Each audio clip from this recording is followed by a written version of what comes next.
Good morning, and welcome to Dear Life After. I am Roslyn Long, your host. I am so glad that you decided to join us on today. You could be doing so many other things, but you chose to spend this time with us here on Dear Life After. And you already know the drill. It's time to do what? Tag a friend, tweet a friend, text a friend, and tell them, come and join us on today. It is going to be hot on today. The guest we have today, listen, you don't want to miss this. So listen, go ahead and get your friends to come on over because listen, it's going to be hot today. You don't want to miss this tea. So we're not going to take all your time with all the extra stuff because we want to spend the time chatting with King Charles from the throne.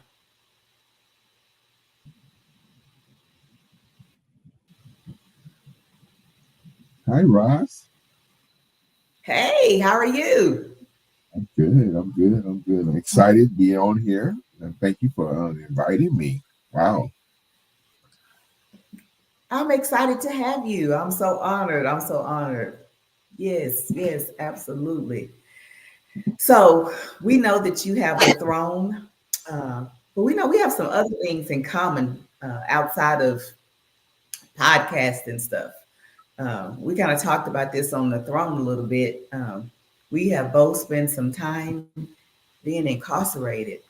And I know Yeah. that's different for men than it is for women.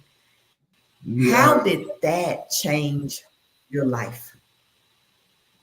Well, and my situation that I ended up with four different numbers. So that means I went to prison four different times.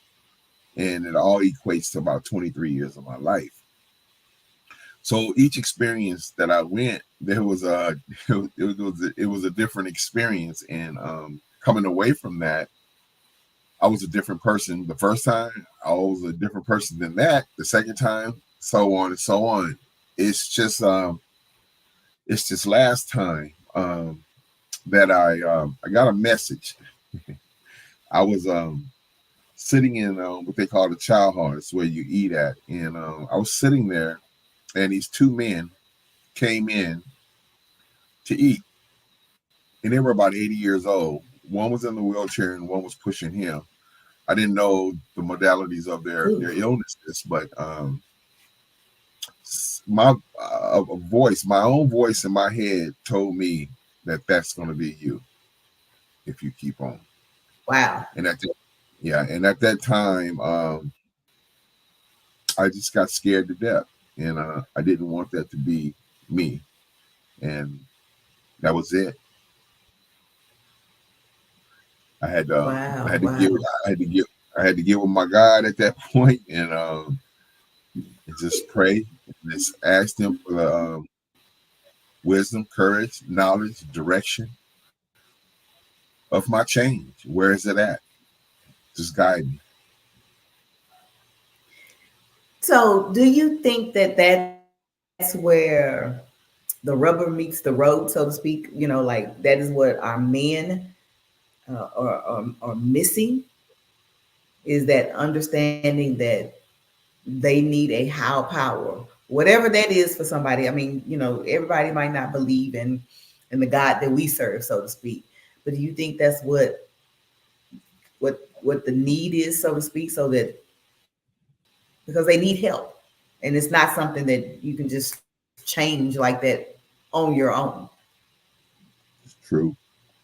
Rosalind, I really So believe do you that, think that's what they're missing? Some yes, I definitely do. I really, and this is what I've learned that, and this can apply to other men too. And I feel that they do have a problem recognizing and acknowledging this is that my biggest problem that I was in the way. You know, we believe in God, but say we that for still them. want to. For say that for the people in the back. Yeah, we believe in God, and we're praying and all of these things in our spirituality, but still, you want to do things your way. And until you get out of the way and let God work in your life, then you're going to get the same result. So that's where I think that, our men today are in their own way. They got this thing, and it's taught. Most of all, it's taught. You need some help, Charles? No, I got this. I got this. I can do it. I can. I don't need any help. Yeah, I'm a man. I got this. So what that does is leave you doing it yourself, and then when you do it yourself, you're gonna run into a brick wall every time.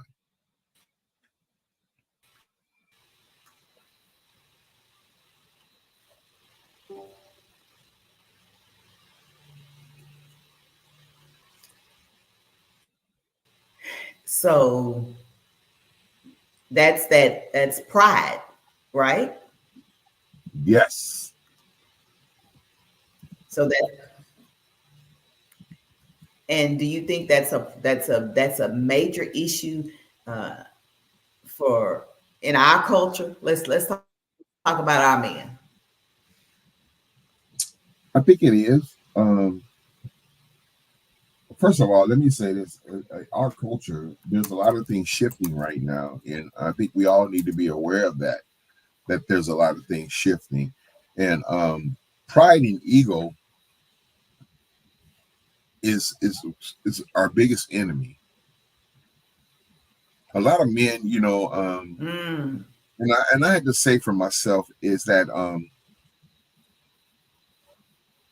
I had trust issues, because growing up, everybody that I trusted failed me. So when I became a man and I'm out okay. here on my own and I'm looking upside everybody's head, they come to me, they might be coming to me with some positive stuff, but then half of the people are coming to me with some negative stuff. And I don't know who to believe, and I still haven't touched bases where I don't trust in God. So I'm still lost in the sauce, and all I can do is depend on my pride and my ego. Mm. So what's the answer to that when the man is dependent on his pride and ego? What do you think the answer is to that? And please, we want to we give a disclaimer. These are our opinions. So this doesn't make this is in stone. This is how it is for your life. We can only talk about our own experiences. Correct? Yes, yes. I feel that men in positions of, like, say for instance, like I am right now, and first of all, let me give all glory to God that because it's not me. I didn't put myself in this position. I never wanted to be a talk show host. I never wanted to be in the medical field. I never wanted to have a production company. I never wanted these things. All I wanted to be was a professional forklift driver. But once I got out of the way, you know what I'm saying? But God began to put me in places and things and everything like that, and put people in my life to put me where He want me to be. So therefore, my voice is heard.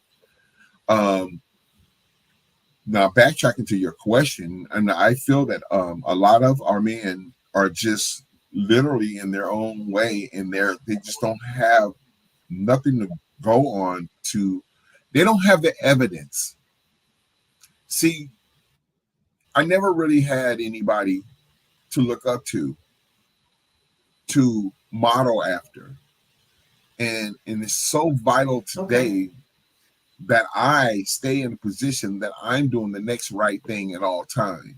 It all comes down to the way I dress, the way I groom myself, the way I present myself in public, how I speak, my compassion, and so many attributes. And I must pull in situations in life, in day-to-day life, I'm confused or stuck or just don't have no answer. I have to pull these spiritual principles that I was taught out down to help me. You know what I'm saying? Like, willingness and uh, um, being humble and just so many spiritual principles that you can just pull down and use for everyday um, life.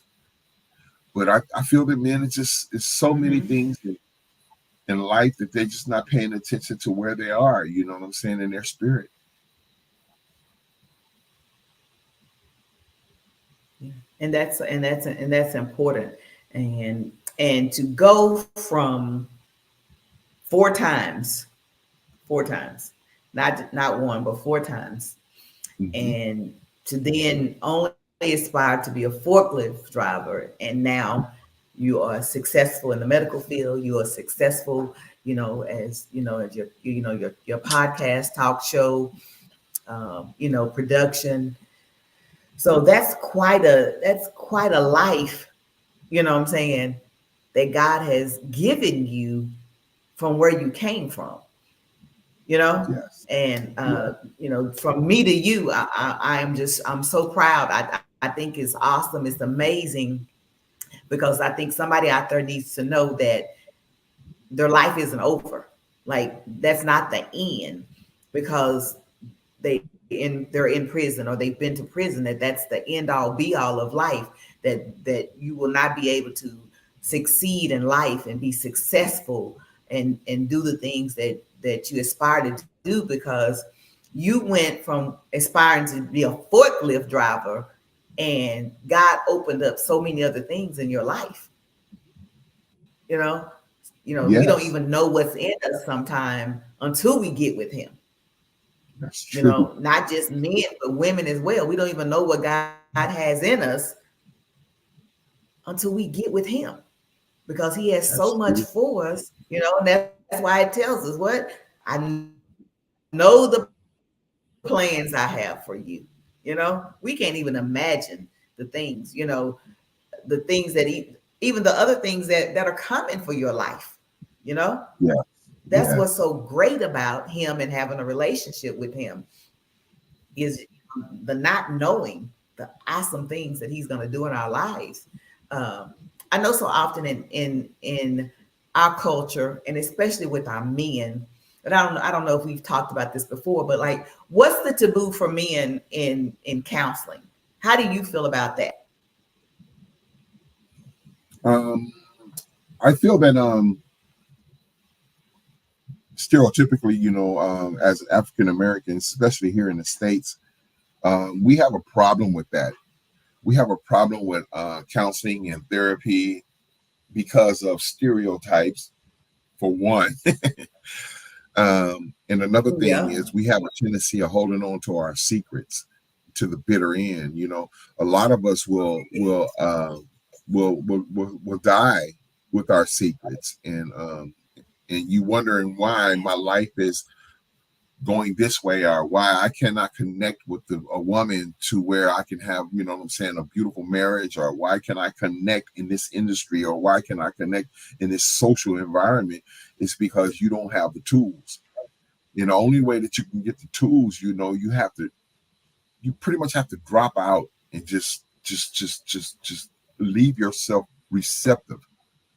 And it goes all the way back to God working, and you getting out of the way.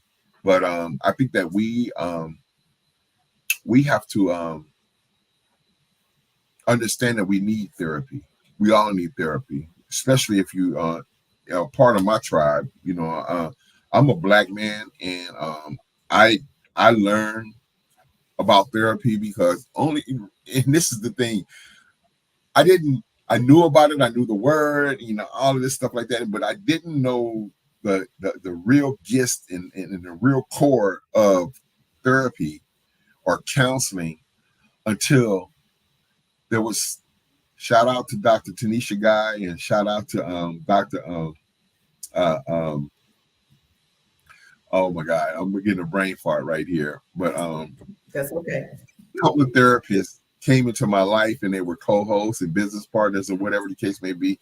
Then I began to see the value, because a therapist's gonna always talk. They're gonna always try and put you on the couch, even though we might be having dinner or just at somewhere, a networking event. They're gonna try and put you on the couch anyway. So I begin to listen and pay attention, and I was like, wow.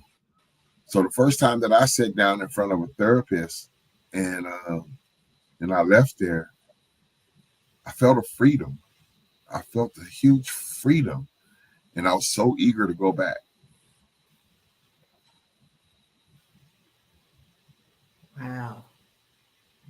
Now that's amazing, uh, because so often, like you say, we're in our own way, and I think that we don't see the value uh, in therapy. I think that we are a materialistic uh, There you era, so go. to speak. So the things are dangling in front of us, and so our focus is on the wrong thing, and that becomes the problem. So we Yes. don't see the value in making sure that we're healed and whole. You know, Yeah. because what difference has it made for you in your relationships in regards to how you view and treat women? Um,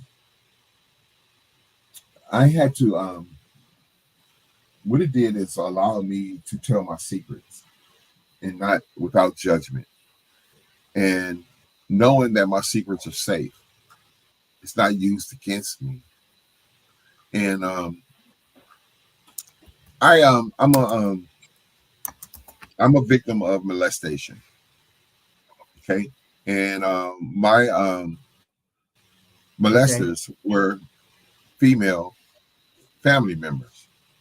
Anyway, moving forward with that trauma, I took into my adulthood, and without no man, not one man figure in my life, positive man figure in my life, I went into adulthood with that. And at all times, I didn't, now looking back at that, and I never respected a woman, my children's mother, any other woman I was with. I did not respect them. I didn't care if I broke their heart or made them cry. I didn't care. Now I'm not an abuser. I've never hit a woman physically in my life. I've never even called a woman out her name in my life. You know what I'm saying? Not none that I was with or that I can remember. But psychologically and mentally, I was tearing them apart, you know? And I didn't realize this, and I didn't know the core issue until I sat down in therapy and we began to talk. It was like about the fourth session. And I had already expressed my the molestation in there, and then I expressed some other things that happened in my life, and my therapist just told me, she said, well, now I got some information right now. I got some I can work with you right now because now I know where most of your core issues are at, and it's embedded in not only in your molestation, it's also bedded into, you know what I'm saying, that your mother went to prison when you're a very young child. So my mother was taken away from me. So there was a lot of things in there I was struggling with, a lot of demons that I was struggling with in my adulthood. And I had no idea because here I am. I'm a black man walking around, don't know nothing about therapy, don't know nothing about help, don't know nothing about self-help or anything like that. I didn't have no information. So I was just out there buck wild.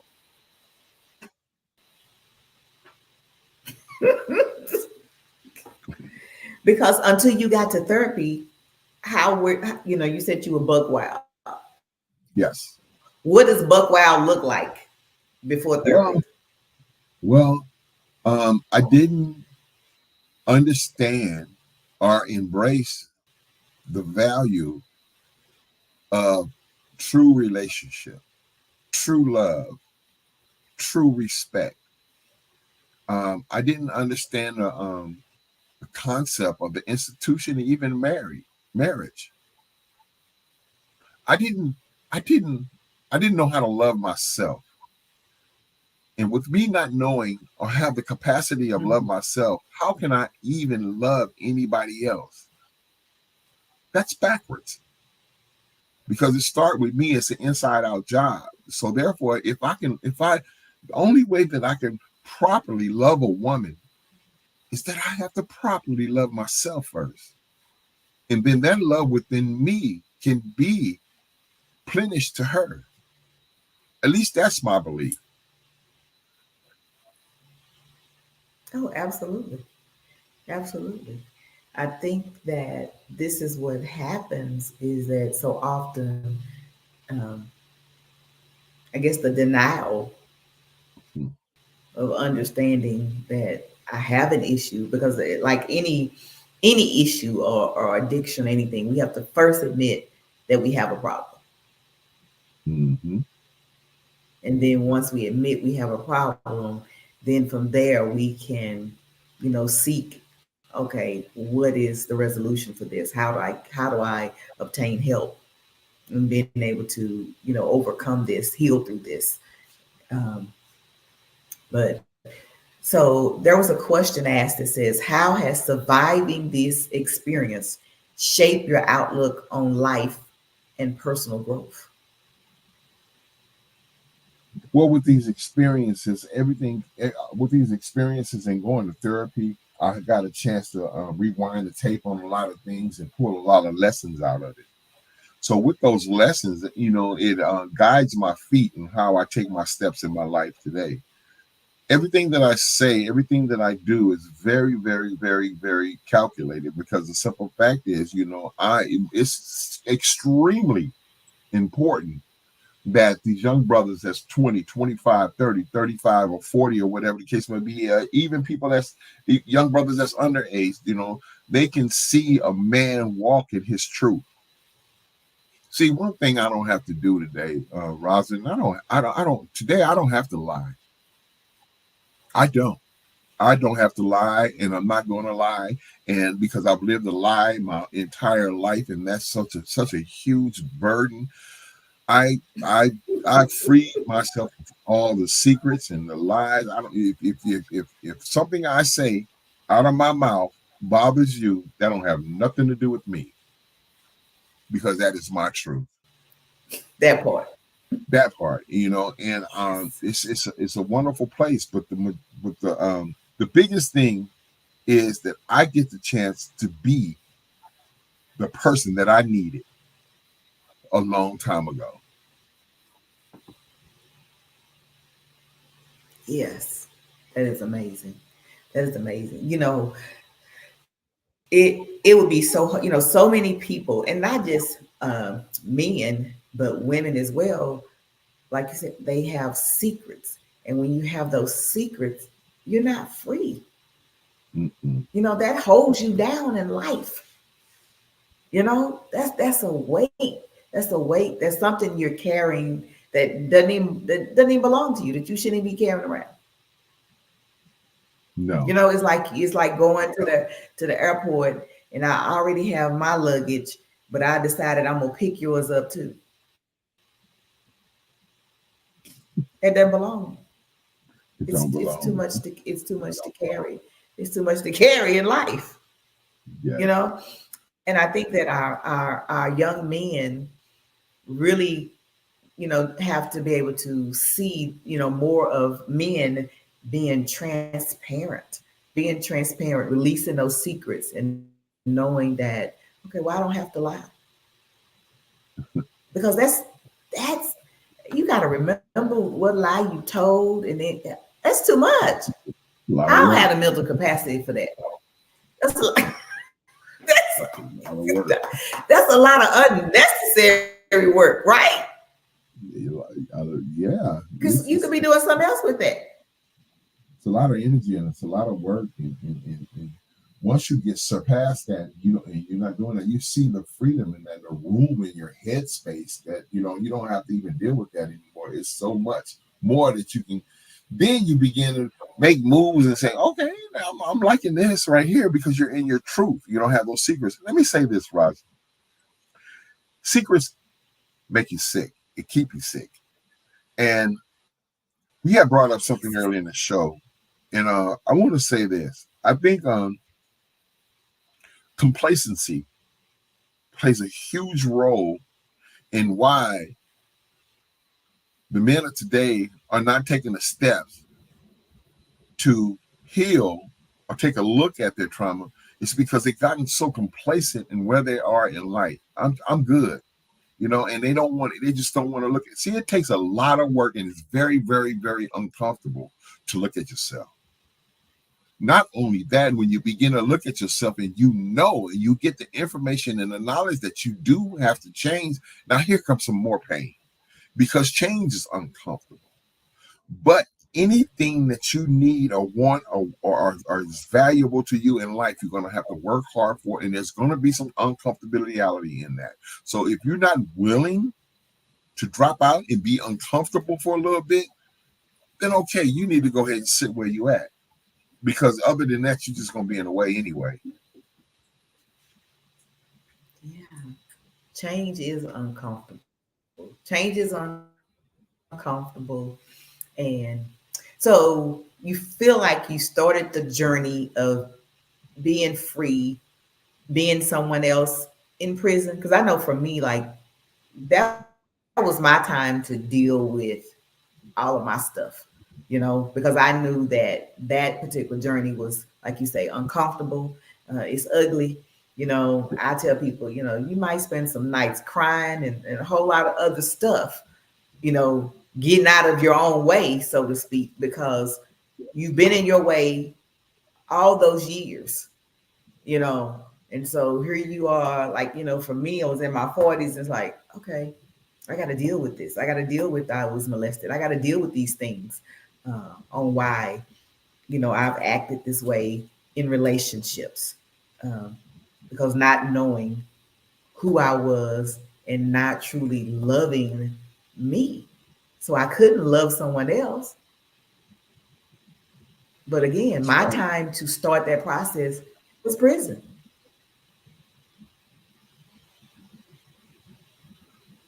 You know what, So do you feel like Roslyn? that's where yours originally started? Yes, yes, and yes and no. My the process after that what I shared with you happened to me. It took me, what I'm saying, so a little bit of time to sit on that and think about that. And when I got up from thinking about that, all I wanted was information. So what I did at that point, I signed up for college in there, and I went on and I got a degree in prison, and I read every. I went to every class, cognitive, any class they had. I signed up for everything. I did everything successfully. I read thousands of books in different fields, whether it's real estate, medical, or whatever. I just wanted information. I began to obtain information, but Mm-hmm. the inside out job, the real healing for me came when I touched down and I got out. You know, so what I did, Okay. I went directly to a 12-step program because see, I had an addiction too. I had a drug addiction also that I had to deal with. Okay. See, I've never been handcuffed in my life sober. So I had to find a common denominator. So the common denominator for me was every time I get high, I get handcuffs. Okay, well, let's eliminate the get high. So I had to address that. Okay. I got involved with a Okay. 12-step program, and wow, and I do have to say this that once I got invested into that, then I met me for the first time. Yes. Yeah. And that's a good person to me, right? Yeah, I, Me, I. yeah, Yes. I think we all need to make sure that we have met ourselves, you know? And that's the other thing that, when people keep secrets, when we're not transparent, when we won't tell our stories, nobody else's life can be impacted. So there might be somebody that's watching this or watch the replay, whether it's on my broadcast or yours, that gets to know that, hey, yeah, I had an addiction, but these are the steps I took so that I could be somebody else different.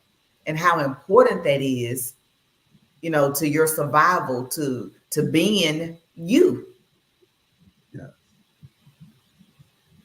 because that's what works for you, you know? You invested in yourself. You invested in yourself. And so now you're able to live in your truth. yes, and it feels Yeah. good. It really Yeah. does. And I think that's what everybody, I think that should be the ultimate goal, is to live in our truth. Yeah. to be free, to be free, to be actually be free. And I know that we talk about that, and you have a book called "I Don't Have the Answers, but I do have some questions." Yes. That's Yeah. that was How my did that come about? That in itself is like, hey, wait a minute. How did I not know about this book? Because I need this, because I don't have the answers, but I got some questions. I I won't I'm gonna answer that right now. I want to go into that right now, but I do want to back up and I want to answer Emmanuel's question. I seen it come across. He asked a great question too, right there. That's a good Okay. question, Emmanuel. But I met this amazing woman. Her name is Dr. Cassandra Bradford, and I met her about 8 years ago at Run Conference, and we connected, and she's been a part of my life ever since. But when we first met, and I got a chance to sit in her office and talk to her, because I just wanted to, find out, what direction I'm going in. At that time, I was already on the air and trying to find my way in radio. And she sat down and she just embraced me, and she began to give me tools. And she told me one day, she said, "You need to write a book." And I said, "Okay." And she said, "What would you write?" I said, "What would I write a book about?" And she said, "Well, just take, for instance, you're on social media and you ask these questions." And at this particular time, my impact on social media was just now forming, and I would do these questions on social media, and I get like 2, 3, 4, 500 responses and comments. The conversation go on for days and days and days. And she said, "That's your book." She said, "Go through your social media, find out the most powerful questions that you've asked that generated the most conversations, and create a book with those same questions." And that's what I did, and I created that book, and that's the content of the book. It has some really heavy questions, and it also gives you a sneak peek of some of the responses that I got when I got authorization to do it from the people to put their comment in there from that, so, and it gives you a space where you can actually comment on that also. So it's a great little workbook, and I thought it generates some heavy thought, because I'm asking questions that nobody else wants to ask, nobody else wants to talk about. I'm the person that's going to go and get that runner out the hallway, lift it up, and sweep that dust from up under it, get a dustpan and throw it away. I'm gonna take a look at it. Hey, yeah, I think we all need one of those in our lives. Yeah, yeah. So, regards to, that's how you were dealing with the trauma of the molestation, was through your book and with Yes, your therapist, your counselor. Yes, yes. yes, absolutely. I think everyone. I mean, that's my opinion. Who hasn't dealt with their secrets should get them a therapist, a counselor, somebody to be able to help you navigate through that, so to speak. Uh, like I said, and we know it's taboo uh, in our culture, which is so sad, that people feel like it's not needed. A Yes. lot of people will. I've heard the response, "Well, I believe in God." Well, I do too, but He's given the therapist, the counselor, the knowledge to be able to help us navigate through those things that we don't like. That's not my profession. My profession, I wasn't given the knowledge to be able to help somebody navigate. Uh, uh, God has given me a voice to be heard, to help encourage someone to know that they're not alone in whatever it is that they're going through, that somebody else has went through it, just like we're here today. Somebody else has been molested. Somebody else, has been to Mm-hmm. prison. They needed to know to see what the other side, what the after looks like. And not just in because of what we have materialistic, but because of the substance of our life and the impact that we're trying to make, uh, in somebody else's life. because that's what's most important is what we leave, how we impact somebody else's life. Correct? Yes. Yeah. You want to leave a legacy. Yeah. Now, I didn't want to leave the legacy of my past. I didn't want to be remembered as that person. I just didn't. I didn't want to I was listening. I was looking at something, and it hit me. It was some brothers talking, and one of the brothers say, and these some brothers that done some work and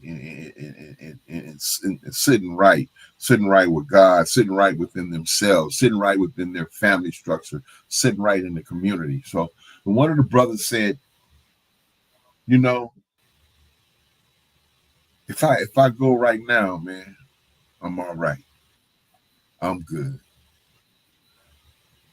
And just that statement, I had to look at that and I had to internalize that.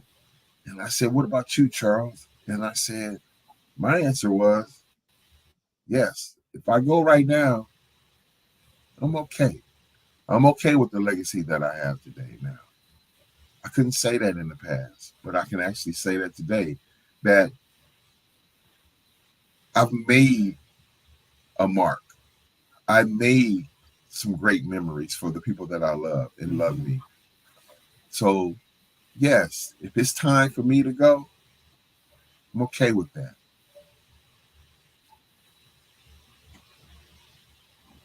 Yeah, and that's what we want to do. We want to leave our mark, you know.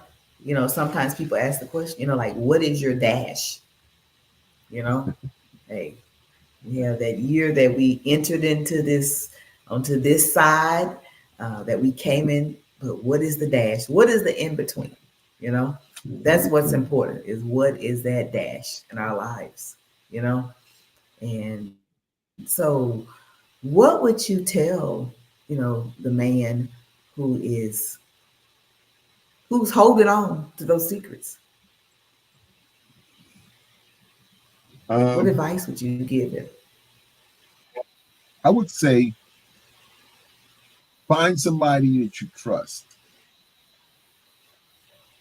and sit down. It could just be an individual person and talk to them and let loose, let go, let go of some things. And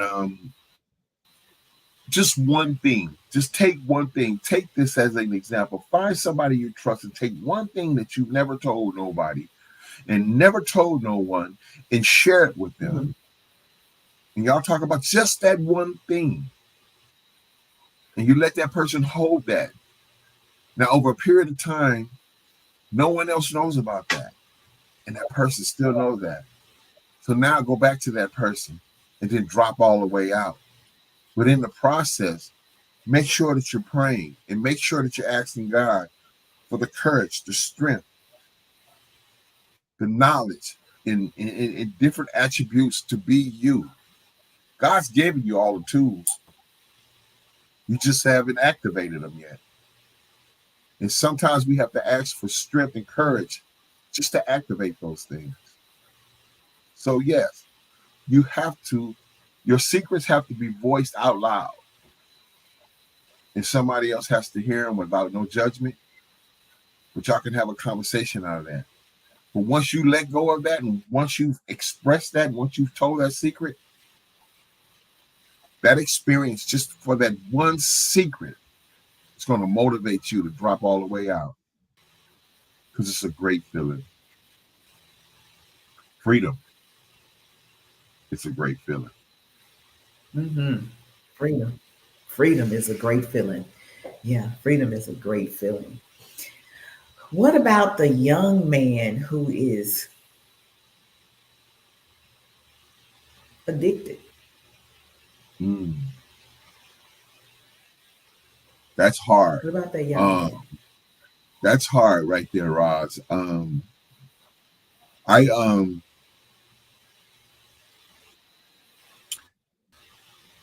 he has some pain, some trauma, secret that he doesn't know how. to process it. But if he's in the process of using drugs to cover it up, to cover up the pain, then therefore you have to let that run its course. Because once I was using me as an example, when I was using, couldn't no one come tell me anything. I'm not going to listen to nothing. It had to run its course. And then only when I hit rock bottom, and for me, it was an emotional rock bottom, then that I want to listen to some information. Other than that, it had to run its course.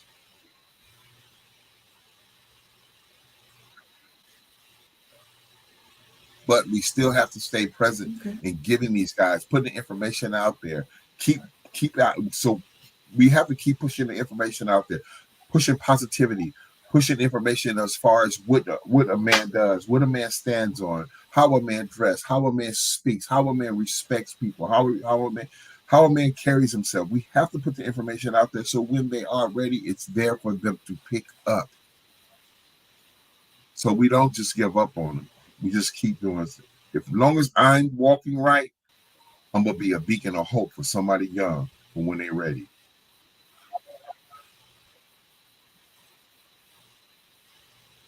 Yes, yes, yes. And I guess that's the thing is, because some of our young brothers don't have, like you said, they don't know what that looks like.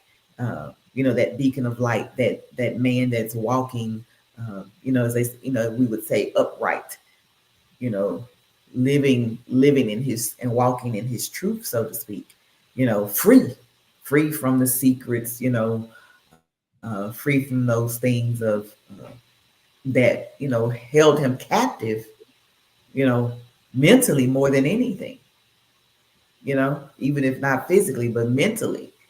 Um, Yes. and it doesn't just happen to to our men, but it happens to to our women as well. And so we do have to make sure that we are available, like you said, Yes. and Roslyn, being positive. Roslyn, Yeah. let me share something with you right quick. Just the other night, it was Thursday night. I was invited to one of my female friends. She's a very close friend, and she has two sons. And one of them turned 21, and she invited me to his birthday party. And I brought a gift. I probably was the only one brought a gift, but they said, "Yeah, you didn't have to bring a gift." I said, "This is what I do. This is how I do it. And I gave him the gift, Right. and he opened the gift, and it was a pair of loafers. I said it was a beautiful pair of loafers, and he was like, "Wow," what I'm saying. I said, "Now you're 21. Now it's some things that you're gonna have to start leaving behind." I just wanted to be a beacon of hope. Now it's time for you to start get out of your sneakers and jeans and stuff like. It's time to dress like a man. It's time to present yourself as a man. And I said, he said, "Oh man, where do I wear this with?" And then now he wants to know what he want to wear. And then I told his mom, we got to go shopping and stuff like. So I gave him some hope. I ignited something in him. Because it's time for you to get out the Nikes Yes. and shorts and all the t-shirts and stuff. Yeah, start dressing like a man. Life's gonna happen, and life gonna keep life. So you got to be ready, and you got to dress for the part. Absolutely. Absolutely. And I think that's one of the issues, that people don't see value in the way they present themselves. Mm, very important.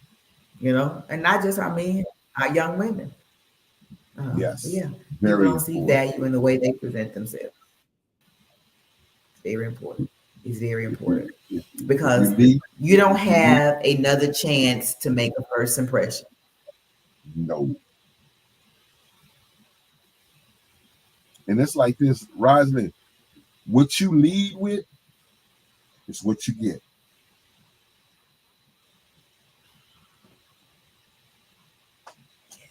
I'm gonna set that right there. What you lead with is what you're gonna get. The results you're gonna get. Yes, that is absolutely the truth. And I think that's that now. That's more so for our women, I think, than for the men, but that's okay. For the men too. Because For the I men think too. they need to know that. For the men Yeah, too, though, Roger. For the yeah, men too. What they lead with, you know what I'm saying? If you go in there gruffy, raggedy, and everything like that, not your hygiene's not up, smelling bad. That's what you're gonna get. That's the type of crowd you're gonna attract. That's what you're gonna get. yeah. It's crazy because my grandmother used to say, you lay down with dog, you get fleas. Exactly. You keep going to the barbershop, you're gonna get a haircut.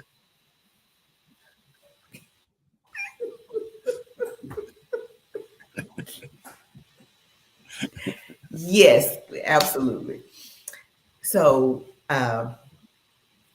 you've been very. I thank you for your transparency. Uh, even though you real toned down on today for my show, but it's okay. Uh, Of course, I have to. no, I want you to be you. I want you to be you. Somebody Raj, needs the raw. Raj, Somebody needs the raw you've been on my King show Charles. before.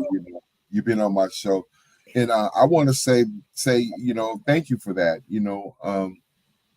A lot of bishops, reverends, preachers from all over, they write me emails or in my inbox, and they say thank you. And I had to in the beginning, I was like, thanking me for what? He said, brother, you're saying you're saying things that you know what I'm saying that won't go over well behind a pulpit. You know what I'm saying, and we're glad that you got it. You're using your platform to say it. And I was so grateful for that, and I'm particular about what I put out there. And some people can tune in to my show or my podcast or whatever the case, or the radio show, and it was like, whoa, whoa, whoa, but wait, this is real life. Real life is not soft. It's just not It's not. just yeah. It's just not a pink cloud. It's not. You gotta get down to the truth, and the only way some of these young people understand it is to give it to them raw. Absolutely. Oh wow, that's a Absolutely. good But we're question gonna right take there. this.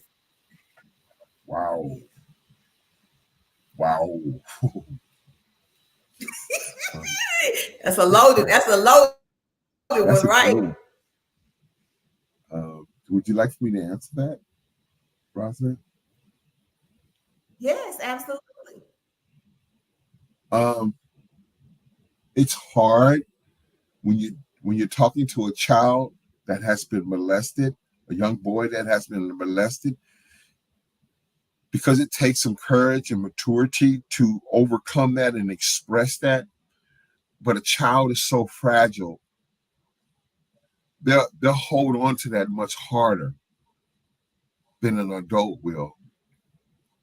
But if I can say anything to a child, I would just let them know that first and foremost, this is a safe place. You're protected right here. I got you. Anything you say right now is protected. But I need to know so I can help you who hurt you. And I have to just leave that there. I'm not going to put nothing else on that. I'm going to leave that there. If it doesn't work then, I'm going to leave that there. And it might come up, but at some point in time, that child knows in their mind that they can come back and talk to me. So when they're ready, they're going to come back and talk to me. Or they might just give me a little bit here, a little bit there, or just something for me to open up a conversation so where we can all put this on the table. And then I can get them some information and put them around a professional that can help them. That's my story, and I'm gonna stick to it. Yes. Yes. Well, that's an awesome, awesome, amazing story. Again, I am so elated. Again, your transparency, the nuggets that you've dropped, on the audience today. I hope that someone definitely, if it's not for you, that they definitely pass that on and share it. It may be someone who needs to actually hear, so that they can know, that we don't have the answers, but you got some questions. Um, and that's always a good thing. So we hope that people will go out and buy your book. They can go to your website, which is kingcharlesproduction.com. If they want to email you, they can reach you at kingcharlesproductions@gmail.com. And of course, they can hear you with your host, Red January, on the throne on Saturdays from 1 to 3 p.m. Central Standard Time, right? Okay, come on, Ron. I see you. Again, thank you, thank you so much, so much, so much. I know that your schedule is busy, and I'm grateful that we were connected. And I know we're going to be doing some collaborating together in the future Yes. in regards to other things. And so I'm excited about that as well. Um, and do you have some events before we close out that you like to tell them about? Do you have anything that's coming up in the near future? So if people want to get information about that, they can. Well, right now, not really right now as far as events, but I just want to say that stay tuned for the throne, um, the podcast. We're in the process of putting a tour together. We're going to do a local Dallas Fort Worth DFW tour, and then we got a couple of places that we got lined up in different states. So stay tuned for that. And before I close out, I just wanted to say, Ross, thank you. Thank you. You got a great product here, and it's a needed product. You know what I'm saying? Your voice is very important, and what you have is very important. Don't keep it, give it away.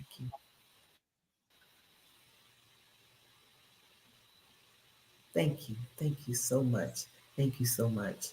Um, we have our network is Lonnie B and Company Network, and there are other podcasts that are produced on the network as well.